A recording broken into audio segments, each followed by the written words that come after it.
Hello and welcome to the shed. In today's video I'm going to be showing you how to set up, sharpen and use a number 80 style cabinet scraper. Hope you enjoy. The number 80 style cabinet scraper is what you see here. It's a cast iron body holding a shorter scraper that you can see here, held with a metal plate with 2 screws, and then on the back you have this screw which allows you to actually flex the scraper to take your proper cut. So the advantage you have with the number 80 scraper like this, because it's held in its body, you don't generate heat like you would on a card scraper. And you also have this small sole which allows you to get a little more referencing when using it and just allows you to keep the scraper flat. And so you're less likely to dig into the surface, which is possible a little bit with the card scraper. It also means that the curls are going to be fairly consistent that you produce with a cabinet scraper. Before we move into actually sharpening the scraper and operating it, we need to make sure that the sole of our scraper here is actually flat, because without that we don't have our proper referencing and it's going to be more difficult for that scraper to actually take a shaving. Now, it doesn't have to be 100% perfect. I already know that this one's fairly flat, but I'd just like to run you through the process that I would use, which is the same as when I flatten the sole of a hand plane. So let's jump in here and just quickly cover it. So in order to do this, you want to have some sort of a sandpaper. This is some 240 grit stuck to a piece of melamine. What you want to do is stick your sandpaper to a flat substrate that won't move. Now, I find melamine's fine. I've used it for years and never had a problem, but some people prefer to use the granite blocks that are guaranteed flat, or some float glass. So there's some other options that you can use there if you're not happy with the melamine. Now, in order to do this, we just want to whack a few lines on here. It doesn't really matter. It's just some sort of an indication as to where we've removed material and where we haven't. So on something like this, ideally you want the entire thing flat.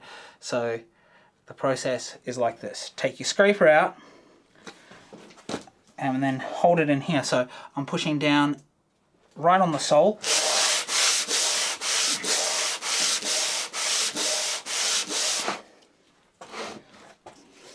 And if we look at that, it's come out almost completely flat off the bat.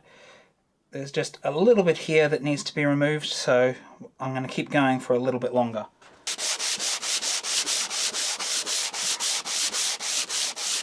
So now we can see we've got an even scratch pattern along here, and now I know that that is completely flat and good to go. I'm not worried about it being slightly rough on the surface here. If you wanted to, you could go through some grits and just smooth that out. And then one last thing I like to do is just grab some 240 grit sandpaper. Just break those corners because we don't want them to dig in. You don't want to do that on the mouth where the scraper sits because you want that nice and flat. So now that we've got this all flat and we know it's good to go and we're going to get proper referencing out of it, we now need to jump down here and I'm going to tackle the sharpening for you. So let's jump down here and get to it. So first of all, in order to remove this little short scraper, you want to make sure this screw is backed right off so it's got no pressure on it. And you usually are going to require something to actually undo these screws because they're uptight. In this case, a screwdriver. So you just want to give them a quick little nip, and that's loosened it, and you can see the scraper just fell out of the bottom. Now we can put this to the side. Now when we look at the scraper of a cabinet scraper like this, we can see that it actually looks very much like a blade. It has a bevel on here set at 45 degrees. This one's got one on the top, but I'll talk about that in a minute as to why I only like to sharpen one side. So I'm going to make a couple of assumptions here. You've already taken this out, you've just done a quick flattening on the back. We all use plane blades, so we all know how to remove mill marks, ensure the back is flat, and ensure that that bevel has all its mill marks removed. All it's really going to do is spend a little more time on what I'm going to show you here to remove those marks, and then you're good to go. So now we're going to jump down here and we're going to run through the sharpening process. Whether it's a brand new blade or one that you've been using for a while, it doesn't really matter, the process is the same. You want to come in, flatten the back of your blade like so. Mine's already flat, so I know I don't really have to spend any time on this. And if you really want to, you can give it a quick strop, though the stropping is unnecessary. So I can see that I've got that nice and flat here, I've got no burr, and it's good to go. So now we want to move on and do the bevel. Now, if you remember a few weeks back, I did a video on how to freehand sharpen a plane blade without using the jig, and I wanted you to learn those techniques so you can sharpen things like the scraper here. Because we can't fit this even into the Veritas jig, it won't hold. Now, I don't think we need to hold it in any sort of a jig to do this, because the freehand techniques I showed you of locking your elbows in, locking your wrists, is actually really all you need here. Now, you could go ahead and run some Sharpie on here if you really needed to, but I'm going to show you without the Sharpie, and just know you can add Sharpie to increase your accuracy. Let's come in here, start on the coarsest grit, lock my fingers.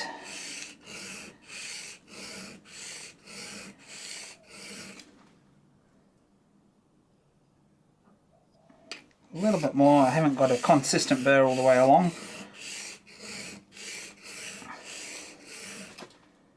So now I've got a consistent burr all the way along. I'm going to come on to my next grit. Same technique. And then onto the fine.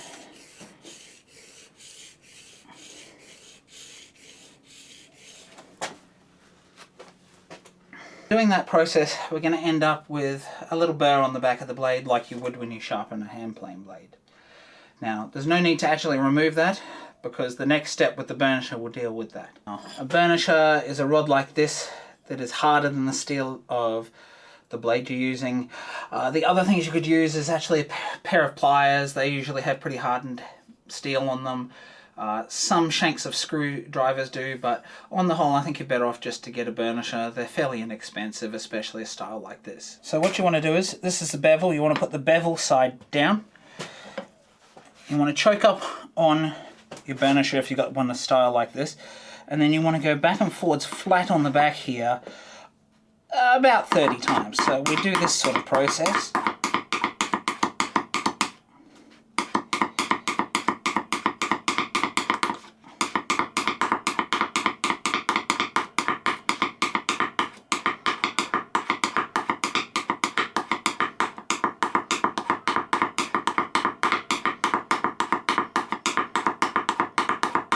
And what that's done is actually that burr has disappeared and it's forced the steel back into itself, and what that's doing is just consolidating the steel ready for us to turn the burr.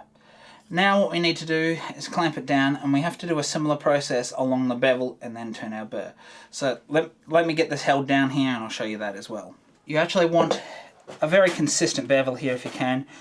You don't really want multi-faceted bevels here. You want it to be a nice straight clear bevel if you can get that, because it's going to make this stage easier. What you want to do is lubricate it, your burnisher, a rag and a can oil or something like that. Just allows it to slide across the surface and work a little better. Now you want to come in on your bevel, try and match it as best you can, and come back and forward 5 or 6 times. Now what that's doing is consolidating the steel just like we did on the back. Now you want to turn, now this is exaggerated, but you want to come down and kind of flatten it on this side. So you want to drop it as you pass here, so you actually curl it over.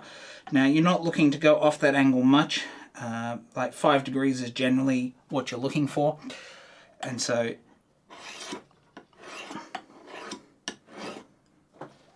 make sure it doesn't drop.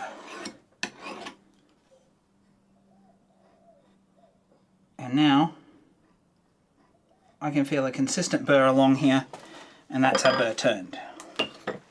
For those of you interested in what a burr is, if you look up here, you can see in this case the burr turns to the flat side, and it's just a little tiny piece of steel that's kind of flattened over from the bevel and forming a hook. Now it's quite a sophisticated process, although it seems fairly basic.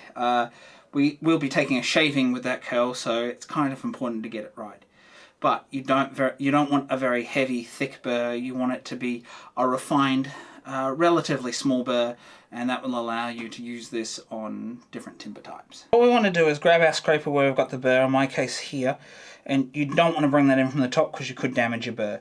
So what you want to do is always bring that in from the bottom, and the flat side faces towards this front edge where you lock it in, because we use it in this direction here. Now once we've got it here, you want to push right down on it. Now the reason I've got a piece of wood is push it in and down across the grain, so you want to make sure it's centered, which it usually is pretty easy to center these. Put some pressure down and then just finger tighten both of these screws, push it down once again. Now the reason I'm saying do this across the grain is just so it doesn't push into your grain. It's not likely, but it is faintly possible. So we do them up, and now we think we've got it in the right spot. Whoop, I loosened that instead. So now we want to come in and nip it up. If you've got ones with the screws, some of them have little holes and you can just put an Allen key or something in there to turn it. Now we want to turn this screw here until you just feel a little resistance, so it's just hitting the plate. Now if you hear that sound, you can hear that it's just skimming and we're already taking quite a fine cut. You see, if I back it off slightly, then I just turn it maybe 1/8 of a turn. I'm taking a fine shaving, 1/8 of a turn again, slightly thicker, 1/8 of a turn again. And that's how we vary our cuts, and we know this is set right. Now you obviously want the scraper in there as square as possible for these to operate properly. But when we turn that screw on the back, what we're doing is curving the scraper slightly, which protrudes the scraper out of the sole slightly, which means these corners over here don't actually make contact, and we're actually making contact in the middle where it curves, just like you would with a card scraper. So now what I wanted to do is jump down here. I've got a few pieces of timber here, some with some finish. I've got some pine, some karri, some jarrah, and I just wanted to show you how this scraper operates on various different timbers, just to give you a bit of an idea of where it could be used or where you may want to use such a scraper. First of all, what I've got here is a piece of pine that's got an old film finish on it, and I just wanted to show how well this can be at removing this.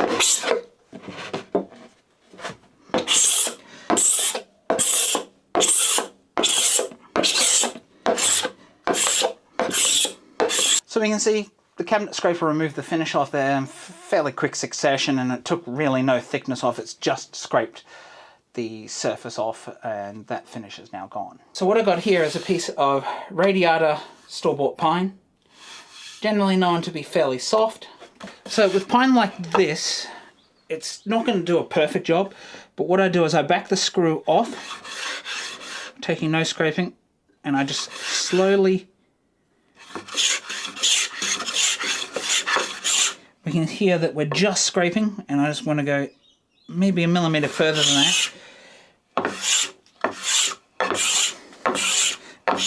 And we're actually almost taking a powder cut here, but you can see that it's just a very, very, very fine shaving. And on pine like this, that's what I find you have to do. You could go more aggressive and then back it back to something like this. And what that leaves is it ever so slightly furry. And what I like to do is come back in with a piece of sandpaper,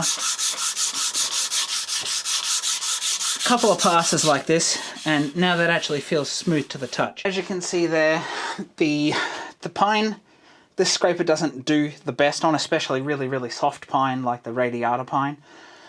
But there are ways to get around it, and you just take that very light skim pass, and I've found it very serviceable, and it definitely saves you time having to use a hand plane or sanding a whole lot out.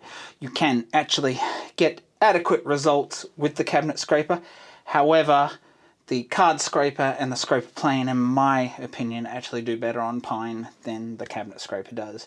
It's just something to do with the adjustment that you have with the cabinet scraper. I find the angle that the burr hits, it leaves it a little rough, but as you can see, there are ways around that with a tiny bit of sanding. So the jarrah, you've already seen me use this. And so you want to come in.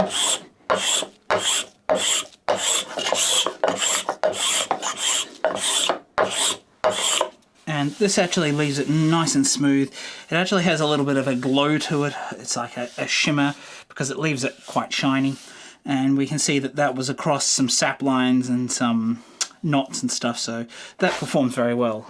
And so you can see as we start moving into the hardwoods, you can see where the cabinet scraper really excels in these sort of medium to hard timbers. So this is quite a short piece, but you get the idea.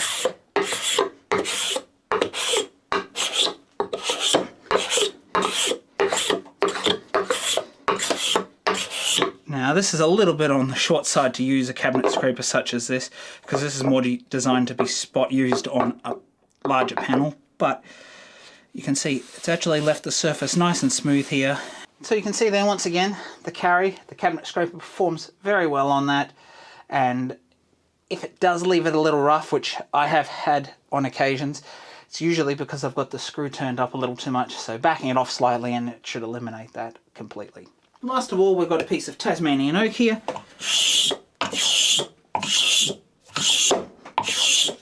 And the cabinet scraper performs quite well on this.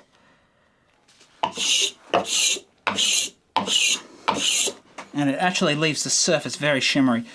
So that first pass I did there actually left it a little rough, so what I did is I backed it off, and now you can see that that's actually left a very smooth surface, and I can actually see the light glistening off the surface because it's actually burnished it nice and smooth. So with that Tasmanian oak, I'm not sure if you can see it here, but the light is actually glistening off the surface after having that scraper on there and adjusting the depth to get the right shaving. So there you have it, folks. As you can see, the cabinet scraper does work on a wide range of timbers. It obviously excels in those medium to hardwoods, but as you could tell there, it did work on the pine. You've just got to make sure you've got quite a fine burr when you actually roll your burr, and you want to make sure you're taking the finest skim pass to ensure that you don't tear that pine out too much. And on those soft pines like that, it did leave the surface a little furry to the touch, and I apologise if you couldn't see that there, but a quick pass over with some 240 grit sandpaper and that left the surface nice and smooth. And you may even do that when you're going to put a finish on a board anyway, so you know, I'm not so sure that it's necessarily a bad thing. But it can get the job done if that's what you're after. So if you like this video, please consider liking and subscribing down below. While you're down there, sound off in the comments. What's your experiences with a number 80 style cabinet scraper, or maybe any other cabinet scraper that you've got out there? And if you'd like to support me a little bit further, please consider checking me out on Instagram and also on Patreon. And if you want to see another great video such as this one, please check out the introduction scraper video here, the card scraper video here, and I will also have the scraper plane video here once that video goes live. Bye for now.